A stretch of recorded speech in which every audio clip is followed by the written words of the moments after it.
Hello guys, कैसे हैं आप लोग। मैं हूं सदाम लिनार्डो कैप और मेरे इस लेक्चर में आप सभी का बहुत बहुत स्वागत है।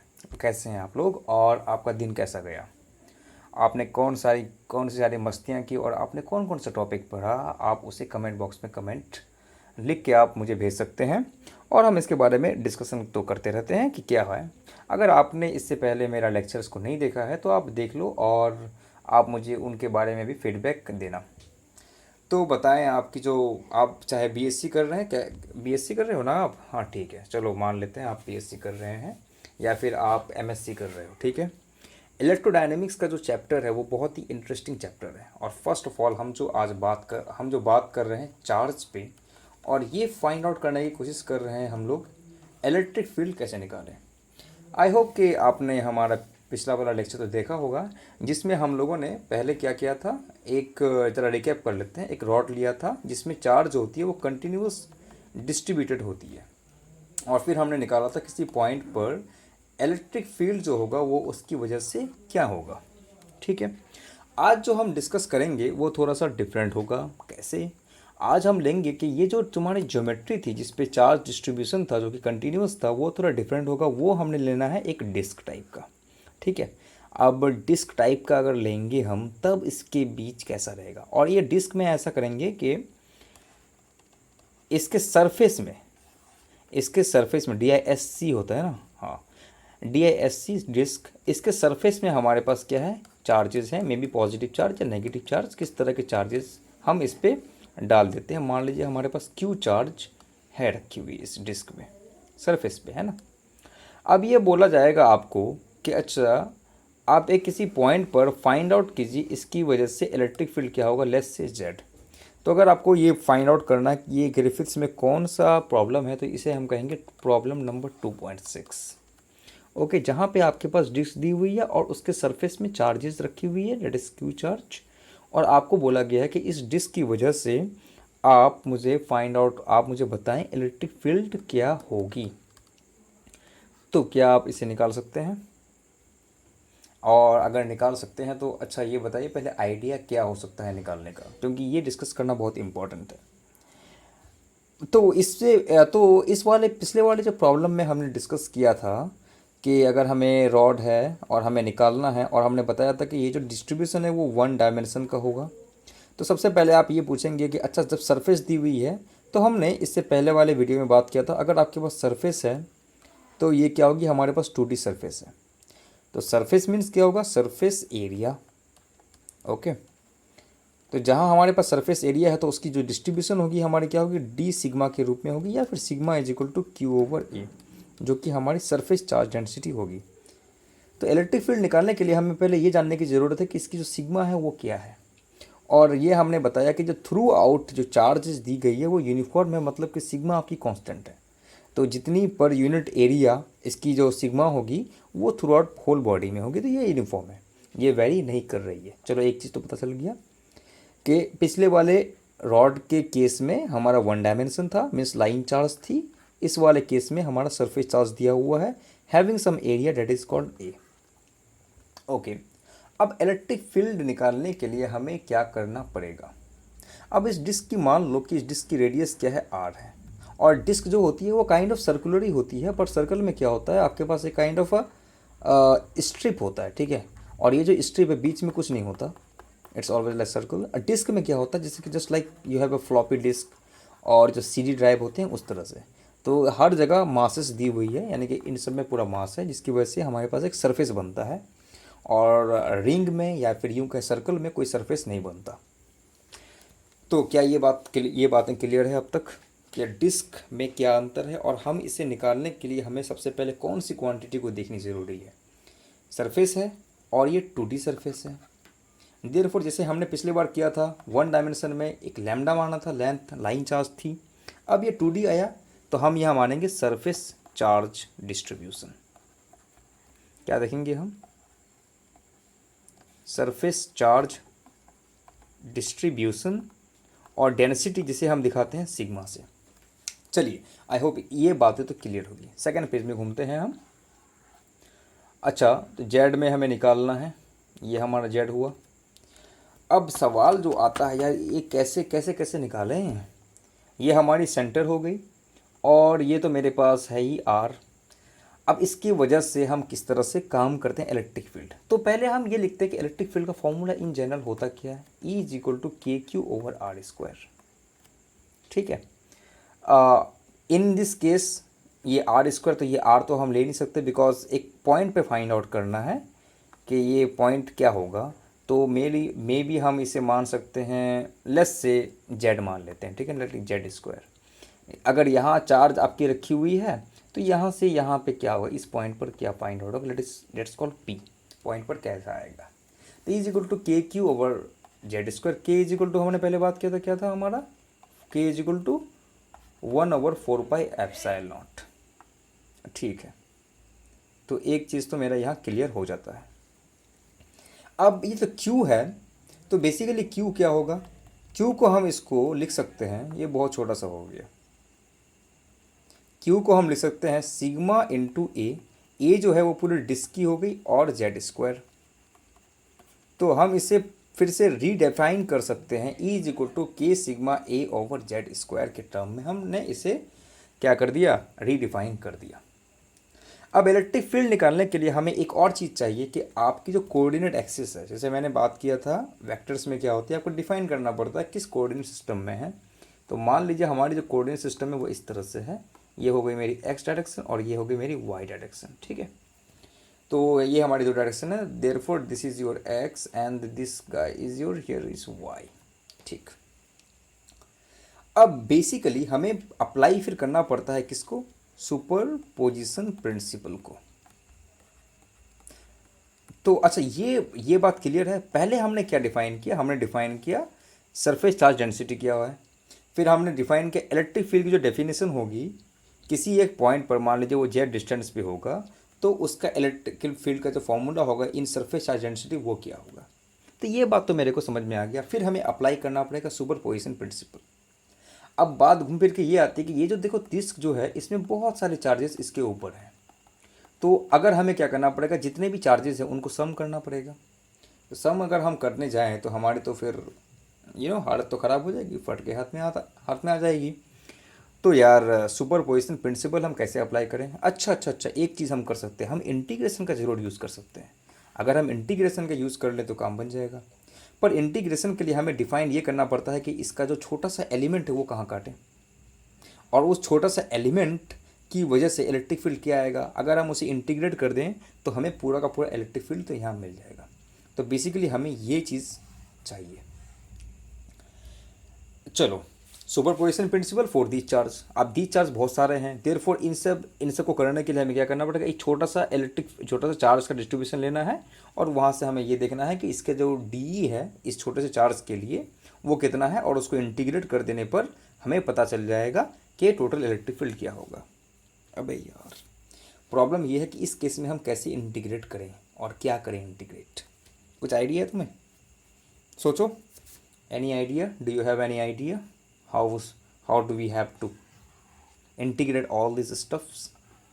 चलो फिर से मैं रीड्रॉ करता हूँ, बार बार मैं रीड्रॉ करूँगा इस चीज़ को। ठीक है, तो क्या तुम्हारे पास कोई आइडिया आया, एनीथिंग एल्स। क्या तुम बोलोगे कि यहाँ से यहाँ मैं कुछ इस तरह का सरफेस काट लेता हूँ और मे बी यहाँ से डिस्टेंस में मान लेता हूँ ये आर होगी डिस्टेंस, और ये छोटा सा है तो छोटा सा जब चार्ज मैंने काटा, ये छोटा सा पोर्शन को मैंने काटा तो इसको मैंने कह दिया डी क्यू, और डी क्यू की वजह से यहाँ पे जो इलेक्ट्रिक फील्ड निकलेगा वो डी ई निकलेगा, और बेसिकली वो यहाँ पे क्या होगा, कुछ एंगल्स बनाएगा, मे बी एंगल थीटा बनाएगा, तो ये भी हो जाएगी मेरी थीटा। और फिर हम इसे कंपोनेंट तोड़ देंगे इस डायरेक्शन में और इस डायरेक्शन में, समथिंग इन वाई डायरेक्शन और समथिंग इन एक्स डायरेक्शन। अब सिमिलरली इस तरह का कंपोनेंट हम यहाँ तोड़ देंगे, तो यहाँ से फिर यहाँ निकल जाएगा, तो एक डायरेक्शन वाई में जाएगा और एक डायरेक्शन इस तरफ आएगा। तो इसकी वजह से इधर आया था, इसकी वजह से इधर आया था, तो एक्स डायरेक्शन में हम बोलेंगे कंट्रीब्यूशन 0 है, और वाई डायरेक्शन में क्या हो रहा है, हमें कुछ कंट्रीब्यूशन मिल रहा है। इस तरह का आइडिया लगाएंगे तो आई थिंक काम बन जाएगा। हाँ, ये आइडिया बहुत अच्छा है, ये इसी तरह से हम आइडिया को यूज़ करेंगे, पर थोड़ा सा अलग तरीके से यूज़ करेंगे। ठीक है ना। अब तुम बोलोगे अलग तरीके से कैसे। अलग तरीके से यूँ, क्योंकि बिकॉज ये जो है तुम्हारा एक डिस्क है, ठीक है, ध्यान से देखना, ये जो है तुम्हारा एक डिस्क है। तो हमें निकालना है कि यहाँ से यहाँ तक जेड डिस्टेंस है और इस पॉइंट पे इलेक्ट्रिक फील्ड हमें फाइंड आउट करना है। तो इसके लिए हम क्या करेंगे, इसके लिए हम एक सिमेट्री यूज़ करेंगे इस डायरेक्शन पे। देखो इस डायरेक्शन पे एक तुम्हारा ये वाला पैरामीटर है और एक तुम्हारा ये वाला पैरामीटर है और दोनों सिमेट्री है। तो हम क्या करें, हम ये बोलेंगे कि चलो भाई ठीक है, इस वाले स्ट्रिप में कुछ सरफेस है, इस वाले सरफेस के लिए हमारे पास कुछ चार्जेस आएंगे जो छोटे सरफेस है, और इस पे हमने मान लिया कि ये क्या होगा, डी क्यू चार्ज इसमें आया। ओके, तो इसको हम देख सकते हैं यहाँ ऐसे कि मे बी इसके इस केस के लिए हमारा जो पोर्शन आएगा वो कुछ ऐसा आएगा। ये देखो इस सरफेस को हमने ऐसे काटना है, ठीक। अब इस डिस्टेंस ये हो गया आर मेरा, और ये जो छोटा सा हमने काटा, अगर रेडियल डायरेक्शन में हम देखेंगे तो इस वाले छोटे से डिस्टेंस को हम क्या कह देंगे, that is your D R, ठीक है। तो इस छोटे से पोर्शन को हम कहेंगे डी आर। अब ये जो एक एंगल बना रहा है, बिकॉज अब तुम देखो कि ये जो चीज़ है वो क्या करेगी, यहाँ से यहाँ तक घूमेगी, इधर घूमा। अब फिर उसी तरह से हम इसको इस तरह से ड्रॉ कर सकते हैं ऐसे। तो इससे क्या होगा, हमें पूरा का पूरा एक डिस्क मिल जाएगा। तो एक आर जो है वो इस डायरेक्शन में बढ़ रही है, ठीक है, ऐसे। और एक जो थीटा है, एक जो इसका थीटा है वो ऐसे डायरेक्शन में बढ़ेगा। तो इससे क्या होगा, मुझे पूरा का पूरा एक क्या मिल जाएगा, डिस्क मिल जाएगा। अब तुम बोलोगे ऐसा क्यों, बिकॉज अगर तुमने पिछले बार लेक्चर में देखा होगा, d is proportional to d q. अगर मैं छोटा सा इलेक्ट्रिक फील्ड काटूँ तो वो प्रोपोर्शनल किसके होता है, डी क्यू के होता है। और जो टी क्यू है वो क्या होती है, डिस्क के ऊपर है, ये जो डिस्क है। तो हमें कुछ ऐसा काम करना पड़ेगा जिससे हमें एक सिमेट्री मिले, ना कि हम एक छोटा सा एलिमेंट यहाँ काटेंगे, तो ये बहुत बड़ा खेल हो जाएगा। अब इसको इंटीग्रेशन में प्रॉब्लम होगी, इसलिए हम क्या करेंगे, एक स्ट्रिप टाइप का काटेंगे। अब इसमें स्ट्रिप ऐसा मैंने काटा कि यह आर की तरफ भी इंक्रीज़ करेगा और ये थीटा हम मानेंगे इस थीटा की तरफ इंक्रीज़ करेगा, ताकि हमें क्या होगा, एक पूरा का पूरा कंप्लीट डिस्क मिले। तो मान लेते हैं ये जो थीटा है वो मेरा क्या है, लेट्स से ये मेरा फाई है, ठीक। ये जो एंगल मेरा यहाँ पे इंक्रीज़ करेगा, that is increasing by phi. तो ये छोटा सा हमने जो काटा वो मेरा क्या था, डी फाई था, ओके। और ये मेरा हो गया डी फाई, ये मेरा एंगल हो गया, और यहाँ से यहाँ तक जो डिस्टेंस था वो मेरा क्या था, आर था, और ये छोटा सा जो आ गया वो मेरा क्या था, ये डी आर था, ठीक है। तो इस केस में जो हमारा एरिया आएगा, डी ए आ जाएगा। और जो छोटा सा एरिया हम लेंगे, बिकॉज ये छोटा सा हम काट रहे हैं, तो ये क्या आ जाएगा, d a is d r, ध्यान से देखना, इनटू ये जो आर है, r times d phi, okay. अब तुमको यहाँ से बड़ा इंटरेस्टिंग चीज़ मिलेगा कि अगर मैं सिर्फ इसी को इंटीग्रेट करूँ ना, पता है क्या हुआ, मुझे एरिया ऑफ डिस्क मिल जाएगा। कैसे, देखो अगर मैं इसे इंटीग्रेट कर दिया तो डी आर इंटू आर, और इसे कहते हैं मल्टी वेरिएबल इंटीग्रेशन और multi variable calculus, D R और डी फाई। तो आर और फाई को हम इंडिपेंडेंटली ट्रीट करेंगे। तो ये जो आर है वो 0 से आर की तरफ जा सकता है, तो कंप्लीट रेडियस ऑफ डिस्क। और ये जो डी फाई है वो होगा 0 to 2 पाई। अब तुम बोलोगे कैसे, क्योंकि ये जो घूम रहा है ना, ये पूरा घूम करके यहाँ से यहाँ तक घूमेगा, ठीक है। तो इसलिए हमने यहाँ किया 0 to 2 पाई। या तुम इसको छोड़ो, उसको बाद में हम डील करेंगे। या तुम इसको लिख सकते हो क्या, 0 to पाई, यहाँ से यहाँ तक तुम जाओ, और तुम बोले कि ये बिकॉज ये इस एक्सिस के अबाउट सिमेट्री है, तो हम यहाँ से सिर्फ मल्टीप्लाई करेंगे 2 से, तो बात घूम फिर के वही 0 to 2 पाई की है, या फिर तुमने सिमेट्री का रिजल्ट दिया, बात बराबर है। डी आर इंटू आर, तो यहाँ क्या देगा तुम्हें, आर स्क्वायर बाई 2, तो ये मिल जाएगा। तुम मैं सीधे लिमिट बैठाता हूँ, r square by 2, d phi को क्या देगा, सिर्फ डी फाई, सो इसे तुम लिमिट बैठाओ 2 पाई। तो 0 टू एरिया, बिकॉज इस पॉइंट का जो एरिया है वो 0 है, और बाकी हमारा पूरा कंप्लीट एरिया ए है। तो ए इज इक्वल टू क्या देगा मेरे को, पाई आर स्क्वायर। तो इस प्रोसेस से हम क्या कर सकते हैं, एरिया ऑफ द डिस्क निकाल सकते हैं। देखा, ये एरिया ऑफ द डिस्क है, ठीक। तो इस तरह से मल्टी वेरिएबल कैलकुलस की मदद से हम किसी भी चीज़ का बहुत अच्छी तरह से ज्योमेट्रिकल रिजल्ट, चाहे जस्ट लाइक एरिया, पेरीमीटर, ये सब चीज़ें निकाल सकते हैं। तो ये मैंने एक एग्जांपल के तौर पे बताया।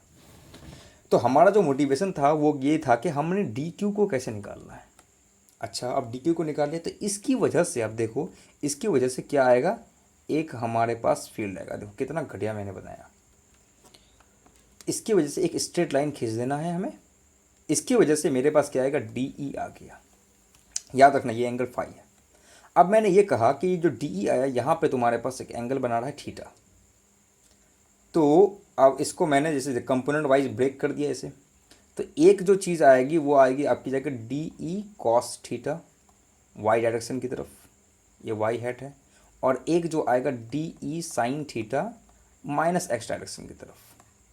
अब मान लो कि अगर तुम यही चीज़ इसके ऊपर काट लेते तो ये क्या आएगा, ये कुछ इस तरह से आएगा। अगेन तुम्हें एक और मिलेगा इसकी वजह से डी ई कॉस थीटा, तो ये घूम फिर के क्या होगा two D e cos theta हो जाएगा, और एक ये जो मिलेगा तुम्हें d e sine theta, because ये जो एंगल है और ये जो एंगल है वो दोनों सेम आता, D e sine theta in x direction. अब देखो ये दोनों क्या कर रहा है, बिकॉज ऑफ सिमिट्री ये दोनों क्या कर रहा है, एक दूसरे को कैंसिल आउट कर रहा है, क्योंकि चार्ज तो सब पे तो सेम ही है, ये दोनों कैंसिल आउट कर रहा है। तो एक्स डायरेक्शन में जो भी है कंपोनेंट उसका कोई रिजल्ट आने वाला नहीं। इसको हम लोग मैथमेटिकली भी दिखा सकते हैं, जैसे कि हम सुपरपोजिशन की बात कर रहे हैं, वो कैसे आएगा देखो। जो वो सुपरपोजिशन जो प्रिंसिपल आएगा वो इस तरह से आएगा, लाइक तुम लिख सकते हो वैसे कि लाइक डी ई है ना, ये जो डी ई है हम इसको ऐसे लिख सकते हैं, like d e is equal to, ठीक है ना, d E vector, because vector पे हम लगा रहे हैं। तो ये तुम्हारा आएगा magnitude d e cos theta, पहले वाई हैट। तो अब पहले मैंने दिखा रहा है कि मैं क्या करूँगा, पहले इस जगह से लिखूँगा, ठीक है ना, इस जगह से दिखाऊँगा। तो d e cos theta y hat plus again magnitude of d e sine theta, और इसकी वजह से मेरा माइनस वाई डायरेक्शन में आया।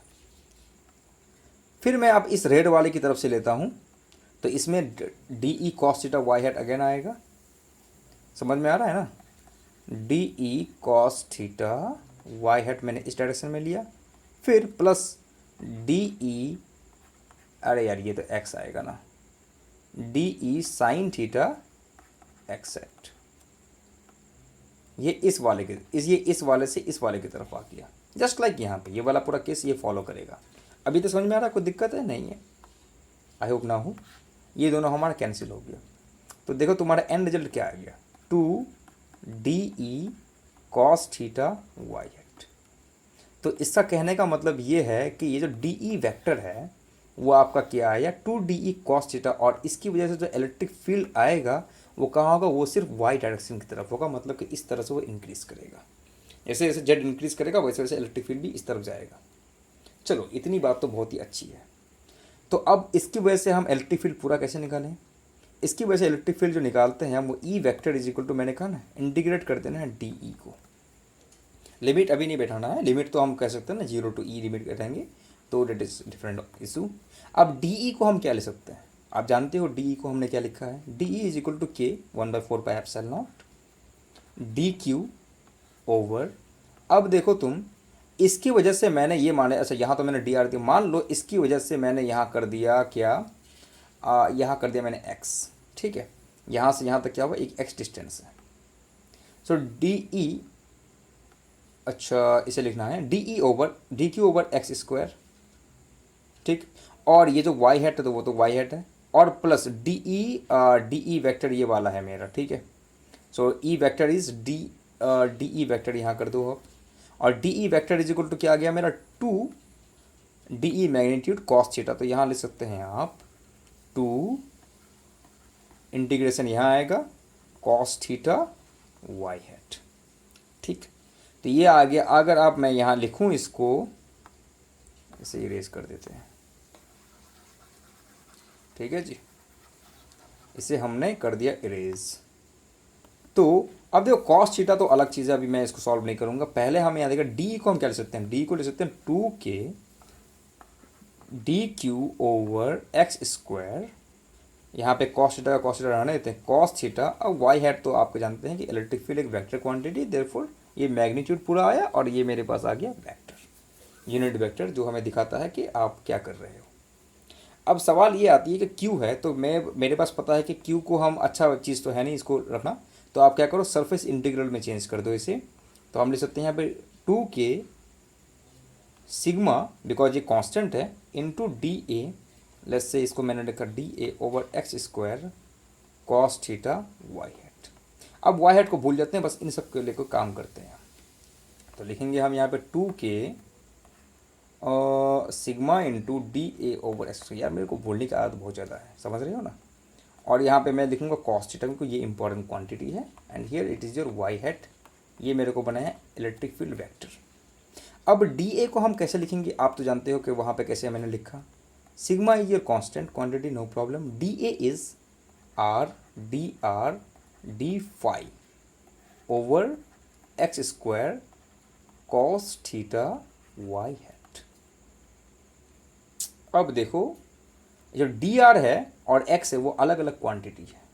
जो डी आर जो इंटीग्रेट हो रहा है, पता है वो कहाँ पे इंटीग्रेट हो रहा है, वो इस चार्ज पे इंटीग्रेट हो रहा है, ठीक है। तो इसका कोई मतलब नहीं है एक्स और जेड के साथ, कोई मतलब है क्या, फिलहाल तो कोई मतलब नहीं है एक्स और जेड के साथ, पर हम इसका मतलब निकाल सकते हैं कैसे। अच्छा चलो डी आर को भी भूल जाओ, डी फाई तो हम जानते हैं क्या होगा, पर यहाँ पे बड़ा इंपॉर्टेंट केस है। इंपॉर्टेंट चीज़ क्या है कि मैंने यहाँ पे सिमेट्री का यूज़ किया। अब हम इसमें इंटीग्रेशन 0 to 2 पाई नहीं कर सकते हैं, जिससे ऐसे हमने यहाँ किया, ठीक है, क्योंकि हमने इसे आधे आधे में बांट दिया है। तो आधे वाला जो एंगल होगा वो यहाँ से यहाँ तक कितना एंगल होता है, पाई एंगल होता है। फिर यहाँ से यहाँ तक क्या है, पाई एंगल होता है। तो ये जो 0 to 2 पाई था वो हमने इस सुपर पोजिशन में ही लेके आ गया, एक तरफ एक बार लिखा, एक तरफ एक बार लिखा। तो हम यहाँ पे अब जो इंटीग्रेट करेंगे वो ऐसे करेंगे, 2 के sigma r d r by x square cos theta d phi 0 to pi n y hat. इसका आर्ग्यूमेंट समझ में, 0 to पाई मैंने क्यों किया, क्योंकि मैंने एक आधा स्ट्रिप काट लिया है ऑलरेडी। तो ये दोनों सिमिलर है, तो ये दोनों क्या सिमेट्री है, तो 2 ऑलरेडी मेरा आ चुका है, तो हम इसे 2 बार नहीं कर सकते काउंट। तो अब इसका कर दो, तो यहाँ आएगा 2 के पाई, देखो सिग्मा तो हमारा ऑलरेडी कांस्टेंट है, इसको हटाते हैं। अब आप देखेंगे तो यहाँ आएगा मेरा are d r over x square cos theta. अच्छा आप ये बोल सकते हैं कि यार आर डी आर तो कोई फ़ायदा नहीं, लेकिन जरा ध्यान से देखो इसे होता क्या है। अब देखो कॉस थीटा जो होगा वो क्या होगा, पहले ये देखने की बड़ी बात है। अगर कॉस थीटा यहाँ है तो ये मेरा क्या होगा, थीटा होगा। और ये जो लाइन है ये इसके ऊपर क्या है, परपेंडिकुलर है, बिकॉज ये तुम्हारा क्या एक डिस्क है। तो डिस्क पे क्या होता है, एक रेडियस यहाँ है, तो परपेंडिकुलर ऑलवेज होता है, तो ये सब क्या रेडियस है। तो cos theta is equal to b by h base upon height hypotenuse x. और एक्स को जो हमें लिखना है वो कैसे लिखना है, क्योंकि यहाँ से यहाँ तक क्या है मेरा आर है, तो आर के टर्म में लिखना पड़ेगा ना जी। तो हम लिख सकते हैं x is equal to square root of r square plus Z square, लिख दिया हमने। फिर cos theta is equal to क्या होगा, बेस मेरा जेड है, हाइपोटेन्यूज एक्स था, let is r square plus Z square. तो इसीलिए हम आर डी आर को एक इंडिपेंडेंट नहीं ले सकते हैं एक्स के। 2 के पाई सिग्मा, तो अब हम लिखेंगे यहाँ पे आर बराबर क्या होगा, आर ही रहने देते हैं, डी आर। एक्स स्क्वायर को हम लिख सकते हैं यहाँ पर क्या, R square plus Z square, square root cancel, square root in और स्क्वायर कैंसिल हो जाए। कॉस थीटा को हम लिखेंगे जेड ओवर ये जो होगा r square plus Z square पर हाफ। चलो गाड़ी यहाँ तक तो अच्छी जा रही है, आगे देखते हैं क्या होता है नतीजा इसका। अच्छा कोई चीज़ हम कोई छोड़ रहे हैं क्या, मेरे ख्याल से छोड़ तो नहीं रहे हैं। आर मेरा काम हो रहा है 2 के pi sigma and Z, cos theta यहाँ पे आ गया। अब हम ये कर सकते हैं कि देखो जेड एक कांस्टेंट चीज़ है, Z is a just like a distance, कि किस डिस्टेंस पे आप निकाल लें। तो जेड का इंटीग्रेशन से कोई मतलब नहीं है, जो इंटीग्रेशन से मतलब है वो मेरा आर से मतलब है, ठीक है। तो जेड को आप एज ए कांस्टेंट यूज़ करेंगे आप।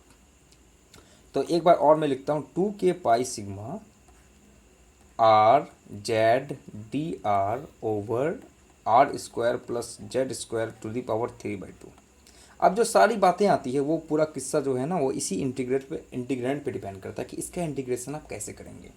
और यही चीज़ जानने वाली भी होती है अगर आपको मैथमेटिक्स अच्छी, आपकी अगर मैथमेटिक्स अच्छी नहीं है। 2 के पाई सिग्मा है ना, 2 के pi sigma r z d r over r square plus Z square पर 3/2। अब हम यहाँ पे क्या करेंगे, क्या करें। तो जेड कांस्टेंट मैंने बता दिया, तो आप मान सकते हैं इसको मैंने बाई सब्स्टिट्यूटिंग मेथड यूज़ करेंगे या transforming of variable. R is equal to z tan alpha कर देते हैं, ठीक। तो इससे क्या होगा, d r is equal to, अब अल्फ़ा जो है मेरा वेरिएबल है क्योंकि जेड तो हम ले नहीं सकते हैं, sec square alpha d alpha.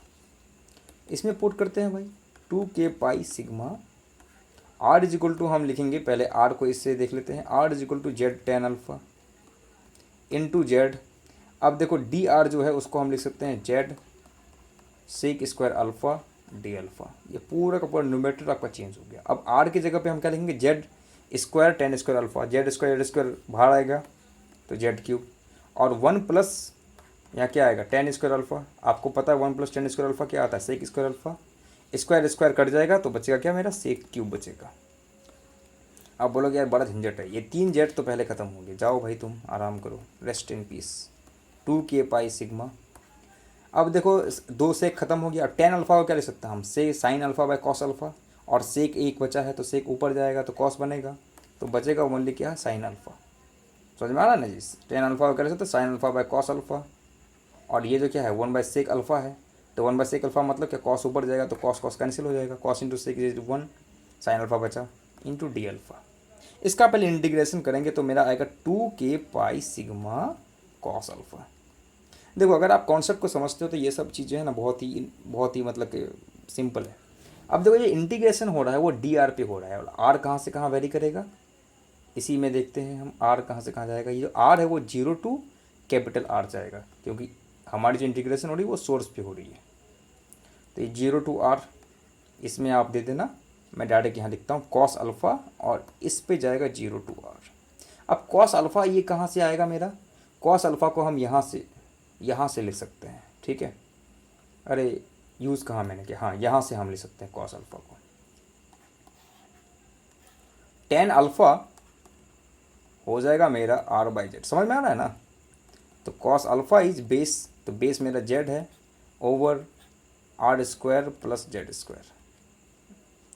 तो मैं इसमें क्या किया कि मैं इसी को पुट कर दिया डायरेक्ट, कि हटाओ सारा झंझट खत्म, z by square root of r square plus Z square to 0 to r, ठीक है। अब जेड हमारी कांस्टेंट है तो सिर्फ यहाँ जाएगा, तो ये आएगी मेरी 2k pi sigma, z is constant तो यहाँ आएगा z over r square plus Z square minus, यहाँ क्या लिखेंगे हम, बिकॉज आर जीरो है तो z over z is equal to होगा 1 आएगा, तो हम इसे लिख सकते हैं electric field is equal to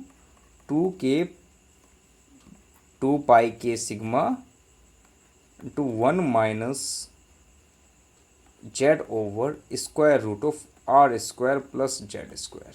समझ में आई बात। तो ये हमारी इलेक्ट्रिक फील्ड हो गई इन वाई डायरेक्शन, एक कंप्लीट पूरा फील्ड हमें मिल गया। तो फिर से हम इसे लिखते हैं e vector is equal to 2k pi sigma, देखो मैं भूल जाता हूँ, 2k pi sigma 1 minus z by square root of r square plus Z square. अच्छा देखो 2k pi sigma 1 minus z by square root of r square plus Z square. अच्छा चलो ये तो काम हो गया मेरे। अब ये बात आती है कि अच्छा ये काम करते हैं हम, ये जो जेड है वो आर से बहुत बड़ा है, ठीक है ना, z is greater than r, तब क्या होगा मेरा, अगर जेड आप ग्रेटर देन बहुत ज़्यादा लेते हैं या फिर जेड मान लें इन्फिनिटी पे चले जाए तब क्या हो सकता है मेरा, तो ये आएगा 2k पाई सिग्मा। चलो भाई तुम जेड इन्फिनिटी पे चले जाओ तो 1 माइनस जेड जो बहुत बड़ा है, तो यहाँ जेड निकल जाएगा, जेड स्क्वायर निकल जाएगा, तो 1 plus r square by z square. तो मान लीजिए कि ये छोटा हो गया, ख़त्म करते हैं यहाँ पे बाइनोमियल एक्सपेंशन छोड़ देते हैं, ठीक है। तो जेड जेड कैंसिल हो गया तो यहाँ बचेगा 1, तो एक तरफ अगर जेड इन्फिनिटी है तो यहाँ पे 0 आ जाएगा, तो जेड बाई जेड होता तो जेड जेड कैंसिल होता, तो जेड जेड अगर कैंसिल हो जाएगा तो भाई 1 माइनस 1 क्या बचेगा, 0। तो अगर आप बहुत ज़्यादा दूर की तरफ जाएंगे तो इलेक्ट्रिक फील्ड आपको क्या मिलेगा, 0। तो अगर आपकी जेड बहुत दूर चले जाए तो ऑब्वियसली इलेक्ट्रिक फील्ड 0 होगा, जो कूलम लॉ के साथ कंप्लीटली वेरीफाई कर रहा है। अगर मान लीजिए कि यही वाला फॉर्म हमने यूज़ किया और मेरे आर मतलब का बहुत बड़ा है, यानी कि एक काइंड ऑफ अ शीट बन जाए मेरा, ठीक है ना, तो मान लीजिए आपके पास ये है वो बहुत बड़ा हो गया काइंड ऑफ यूनिवर्स, तो आर टेंस टू इन्फिनिटी और r is far far greater than z. तो ये रिलेशन हमें क्या देगा, तो जैसे कि मैं भूल जाता हूँ हमेशा, is equal to 2k pi sigma 1 minus z over square root of r square plus Z square, y hat तो है ही। अब आर बहुत बड़ा है तो आर को मैं यहाँ से निकाल लूँगा, 2k pi sigma 1 minus z, r निकल जा भाई तू, 1 plus Z square by r square, ठीक है। तो 2k पाई सिग्मा 1 माइनस, इससे हम क्या करेंगे, ये तो बहुत छोटा हो गया, तो जेड बाई आर है ना, तो ये बताता है कि अगर आपकी आर बहुत, क्या हो जाए भाई, अगर आपकी आर, अगर यहाँ पे के जो होना 4 पाई एप्सिलॉन कर दे तो हम क्या करेंगे यहाँ पे, मतलब 4 pi epsilon sigma over 4 pi epsilon cut जाएगा, सिग्मा बाई एप्सिल, तो यहाँ 2 एप्सिल आ जाएगा, 1 - Z/R। तो अगर जेड फाइनाइट होगा तो कोई बात नहीं, Z/R ये करेक्शन आ जाएगा टर्म। अगर ये जेड तुम्हारा, अगर ये आर तुम्हारी बहुत इन्फिनिटी आ गई, ठीक है ना, तो स्टिल जो तुम्हें इलेक्ट्रिक फील्ड मिलेगा वो kind of sigma over 2 epsilon not ही मिलेगा। Understood the point. पर अगर आपकी सीट बहुत ज़्यादा लंबी हो गई, बहुत ज़्यादा बड़ी हो गई, लाइक कि इन्फिनिटी, आर अगर इन्फिनिटी हो जाए तो आपको एक बहुत इंटरेस्टिंग चीज़ मिलेगा, e is equal to sigma over 2 epsilon naught. Means कि आपको क्या मिलेगा, एक कांस्टेंट इलेक्ट्रिक फील्ड मिलेगा which is sigma over 2 epsilon naught. ऐसा नहीं कि अगर सीट मेरा, अगर चार्ज डिस्ट्रीब्यूशन आपने कुछ दे दिया और सीट आपकी जो है वो बहुत ज़्यादा इन्फिनिटी हो गई तो आपकी इलेक्ट्रिक फील्ड भी इन्फिनिटी हो जाएगी। ये कांस्टेंट ही रहेगी भाई साहब, ये इन्फिनिटी नहीं होने वाली है, चाहे आपकी रेडियस क्यों ना इन्फिनिटी हो जाए। और अगर आप दूर तरफ ले जा रहे हैं, यानी कि जेड अगर इन्फिनिटी पे चले जाए, तो ऐसा नहीं कि इलेक्ट्रिक फील्ड आपका ऐसे कांस्टेंट रहेगा, बल्कि इलेक्ट्रिक फील्ड आपकी क्या जीरो रहेगी। तो आज के लेक्चर को हम यहीं ख़त्म करते हैं। आई होप आपको अच्छा लगा होगा, और कुछ मिस्टेक्स तो होती रहती हैं बिकॉज ट्यूटोरियल में ऐसी चीज़ें होती रहती हैं, और इसीलिए आपकी कंट्रीब्यूशन भी बहुत ज़्यादा इंपॉर्टेंट है। तो अगर आपको अच्छा लगा ये लेक्चर ट्यूटोरियल तो आप कमेंट में लिखें और अपने दोस्तों के साथ ज़रूर शेयर करें। सो दिस इज सिद्धांत लेनार्डो कैप साइनिंग आउट।